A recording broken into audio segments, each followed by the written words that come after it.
Welcome back to the Something in the Wilderness podcast, where we explore each song in Andrew's career, one at a time. Today, I'm going a bit of a ways back in the catalog to a song that, in Andrew's own words, is very near and dear to his heart. It's also really underrated in my opinion. I've talked about 4 other songs from this incredible album, but as I've said here before, there's something special and hopefully memorable about a closing track, and this one fits perfectly right where it sits. And I figure since it's July, and we just had a holiday celebrating the beginning of the United States, I'd find a song that has the word America in it. Okay, not really. This song isn't about the birth of a nation, or patriotism, or even celebrating. It's about the reminder of home that we all need sometimes, especially those of us who've moved away from where we grew up, or have at least spent a significant amount of time away from those we love. And it's also about how much it hurts sometimes to be with, or away from, the person we love. If we give ourselves to an intimate relationship, it makes us vulnerable, and leaves the door open for being hurt more easily. But it's a necessary part of the relationship. Coincidentally, when this song came out, I was in a long-distance relationship. So I connected to the song even more because I had just moved far away this year to a place I didn't know anyone, and I really needed that connection back home. The song is Miss America by Something Corporate. It's track 12, the final track on North, released on October 21st, 2003. Now, if you listen to the recent 21 and Invincible episode, you already know that Jim Wirt produced it, and that Andrew wrote the song himself. The other songwriter on this album, Josh Partington, wrote the other ballad on the album that we'll talk about another day. The lineup included Andrew on piano and vocals, Josh Partington and William Tell on guitar, Kevin Page on bass, and Brian Ireland on drums. You may also remember from a previous episode that in order to record this album, they went away to Seattle to escape any potential distractions from their everyday lives. The album was recorded between May and June of 2003. Josh Partington explained in an interview that the band wanted the album to have a broody feeling, but not necessarily sad. Well, I had to go to dictionary.com to find the definition of broody, which means moody and gloomy. I also found the definition of a closely related word, brooding. The definition of that one is preoccupied with depressing, morbid, or painful memories or thoughts, or cast in subdued light so as to convey a somewhat threatening atmosphere. I'd say they nailed it with the intention toward moody and gloomy, but I also think the album veered pretty close to that second definition at times, especially with the painful memories and thoughts.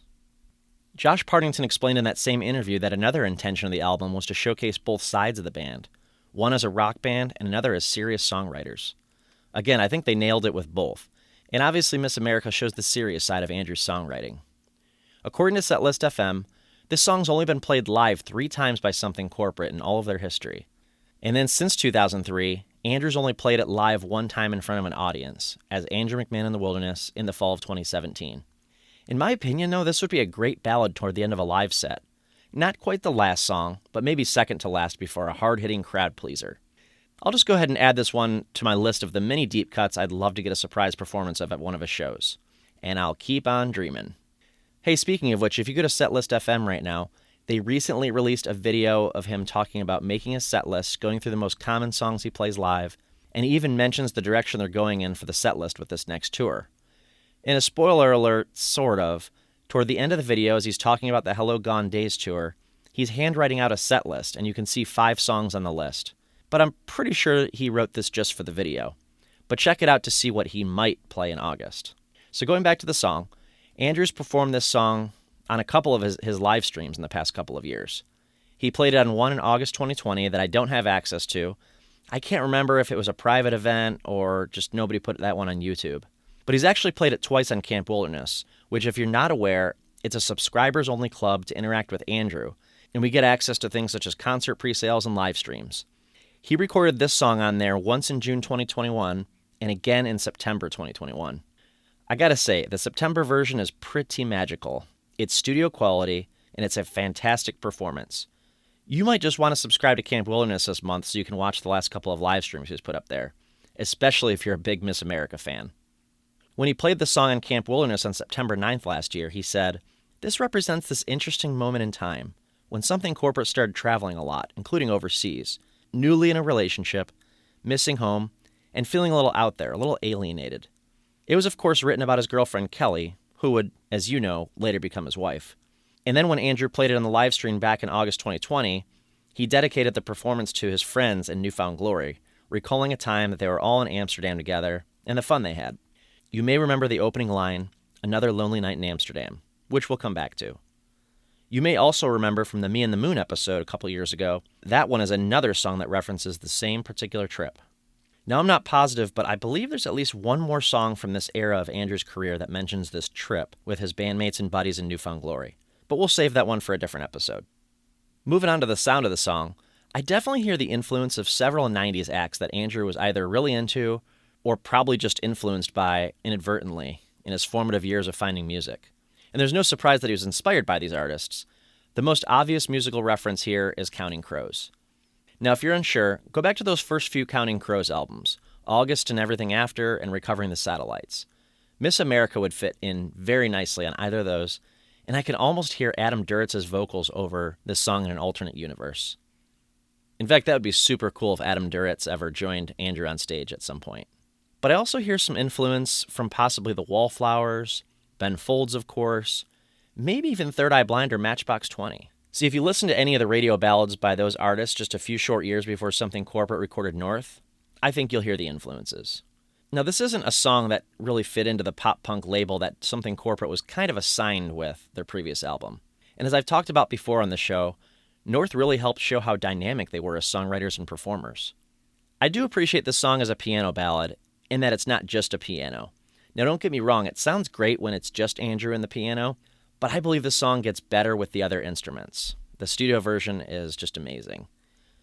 I don't get to say this one a whole lot, and it's not a knock on their bass player at all. It's probably just my own ears, but I usually don't notice the bass, and in this case, I think the bass adds something here that I don't always notice. I really hear it, and it adds like this thickness to the sound, in addition to the guitar. Overall, the song would be very different if not for all the other instruments. It's especially evident in places where the music drops off, like at the end of the chorus. Another time in the album they pull this trick off with the music dropping out and really accentuating the piano and vocals is the first track, As You Sleep. Not surprising, because it makes me wonder if this was intentional, like bookends on an album. You've got As You Sleep in the beginning and Miss America at the end. And they definitely have similarities going on. There's this dreamy, sweeping balladry happening in both of them. And just the other thing I want to mention about the placement on this album is what comes right before it.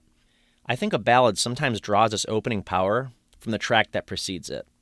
As I've mentioned recently, I talked about 21 and Invincible on this podcast, so if you haven't heard that episode, I think it's worth going back to. But just about everything about that song is vastly different from this one, and I think it gives Miss America more of an impact when it opens up. So let's talk lyrics. There's something about the way these lyrics are sung that makes them feel very meaningful. I know that's not uncommon in Andrew's songs, and I've probably said that a couple times before. But something about the way he sings these lyrics drives the story deep into the heart of his fans. I really feel what he's saying here, even when I can't directly relate to all of the words. It's an example of him telling a story with such heart that we can visualize him far away from Kelly and feel what he's feeling. And as fans, we know it's just a small part of the love story that Andrew's been telling for years at various points throughout his career. While Me and the Moon references the wild nights he had with his friends overseas, this song speaks more of that other side of being far from home. Not the excitement piece, but more the pain it can cause someone and the strain it puts on a relationship. Andrew obviously misses home. He misses his girl, and his girl represents home. She is home incarnate, Miss America. He sets the scene in verse 1. Another lonely night in Amsterdam. The stars are coming out in waves, and I miss my Miss America from Park Hotel, but I'm too stoned to call it a day. By the way, I love that alliteration with I miss my Miss America. We also get our sky reference and our ocean reference all in the same line here with the stars are coming out in waves. And I get the impression with that last line that in retrospect, he probably shouldn't have made the phone call because he was not in his right mind for such an important conversation. And of course I'm referring to being too stoned. Like a late night drunken phone call or text, your friends would tell you not to, knowing you're just going to get yourself into trouble. But here, he just can't resist. In the remainder of this verse, he tells us how the conversation goes, and spoiler alert, it didn't go too well. When everything you wanted is hard to hide behind your lies, and I'm locked in my hotel room, turning over our goodbyes. It may have been a minor argument in the bigger picture, but every conversation in a long-distance relationship feels very big, because you're far away and you can't deeply connect over the phone. And every emotion feels more extreme when it's late, and you're not so sober. The second verse sounds to me like the aftermath of their conversation. Think of those poison thoughts that fill your head when you leave an argument unfinished in a relationship. I love that he repeats the first line of the song here to solidify the feeling of this monotony of being on tour and feeling like you're on the opposite end of the world from your significant other. Another lonely night in Amsterdam. The water's moving through the sound. The blood is boiling in my veins, and the food I can't keep down. It's hard for him to focus on her words. He's angry. He feels sick about it. It's probably a similar argument to one they've had before. He goes on to sing these grim words that sound like they may be talking about the end of their relationship. And I don't care if you don't love me. And I don't care if you don't change. And I could live inside the shadow that I cast for you if it meant that you would stay. And I'll be home before the morning comes. You won't have to be alone. Those of us fans that have been following this story for 20 years now know that it wasn't long after this point that Kelly and Andrew did break up. These are some pretty heavy emotional lyrics from Andrew's end. And of course, we'll probably never have Kelly's perspective in this conversation or in the relationship. Mostly we just get Andrew's side of the story, of course. But his perception was that Kelly was threatening a breakup, and he'd do anything to keep her. We don't know, but maybe he really screwed up this time, and Kelly's feeling like it's over. Or maybe she's just sick of being alone while he's off seeing the world with his band. He understands that she's feeling like she's living in the shadow of his career. I mean, a lot of people in the pop punk community and the music community know his name. He's out doing wonderful things, and she feels probably stuck at home living in his shadow. But he's saying he's willing to live there instead and let her go be free. The way I understand these lyrics after reading them aloud a couple times is that she just doesn't feel free to move forward with her life while he's creating this career for himself. She doesn't want to sit around and wait anymore. But he promises he's coming home soon. But she's probably heard that one before. Though I love the story within the verses, I intentionally skipped the chorus for the moment because it's probably my favorite part of the song. Actually, there's really two parts I love more than the rest of the song. But this chorus is so relatable and singable and emo all at the same time. It's kind of simple, but perfect. I will write this down for you so you can read it. I will hold my breath for you till I can't feel it. And I'll come back to this chorus in a moment because I want to talk about the bridge, speaking of emo. Oh, love, I'm tangled up again. Oh, love, when does this twisting end? When does this twisting end? The music here and these words just fit so perfectly together and send the song off to its ending. An unresolved ending, unfortunately. But I love how this part plays out. After the bridge, back to the final chorus, but he adds something different this time. I will write this down for you so you can read it. I will hold my breath for you till I can't feel it. You won't have to see me this way, 'cause this way I'm okay. And the final words trail off. I will write this down for you so you can read it. The fact that it's so meta in the way that he's telling this story, but at the same time he's telling Kelly he's going to write the whole thing down for her, maybe so she can understand his perspective more. Maybe he didn't believe that she understood his side. Or maybe he just needed to write it down in a letter or a song so he could understand his own feelings more. But I guess I could say that the whole piece from the bridge to the final note of the song is my favorite piece of the whole song. It leaves me longing for more of the story, leaves some questions unanswered, and has an open ending. Now, as I mentioned, this is the 5th song from North that I've talked about on the show, and it's no surprise. I hear that album as a magnum opus on the scale of everything in transit even. It was a really fascinating time not only in Andrew's life and career, but also the life of the band. A lot of changes would take place in the lives of these guys and of the band itself in the following year. Miss America is not just an ode to the love of Andrew's life. It's not just longing for home. It's also a tale of the toll it takes to be on the road. It would be something corporate's final song on a final album together, though they didn't know it yet. So I think it ended up being quite fitting that it left us on a somber note in such a tumultuous time with that open ending, like, what happens for us next, both in the relationship and within the band. Thank you again for listening. We all get a little lonely sometimes, and if this podcast has helped just one person feel a bit more connected to something, to someone, then I feel productive today. Thanks for giving me another place in the world to find my own connection. And feel free to DM Something in the Wilderness on Instagram or email somethinginthewilderness@gmail.com if you have something you want to chat about. You won't have to see me this way, because this way, I'm okay.